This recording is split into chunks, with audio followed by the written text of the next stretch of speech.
খেলাধুলার ক্ষেত্র হিসেবে ভলিবলের 8 দলীয় টুর্নামেন্ট হয়েছে।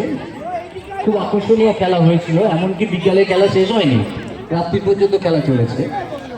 আর আজকে দ্বিতীয় দিনে সাংস্কৃতিক অনুষ্ঠান। এবার এই দুটো দিনকে দুটো অনুষ্ঠান কেন না, ডায়মা ক্লাব যে 1951 সালে জন্মগ্রহণ করেছিল, প্রতিষ্ঠা লাভ করার পর থেকে ক্লাবের তিনটে বিষয় বেছে নিয়েছিল। একটা হলো খেলাধুলা মাধ্যমে শারীরিক উৎকর্ষ বৃদ্ধি করা যুবকদের মধ্যে, বিশেষত যুবকদের মধ্যে আর যুবক যুবতীদের মধ্যে, এর সাথে সাংস্কৃতিক অনুষ্ঠানের মধ্যে মানসিক উৎকর্ষ বৃদ্ধি করা এবং সামাজিক কাজে যুক্ত থাকা। এই যে কতগুলো বিষয় সেই 1951 সাল 70 বছর আগে থেকে 72-73 বছর আগে থেকে শুরু করেছিল, সেটা চলছে।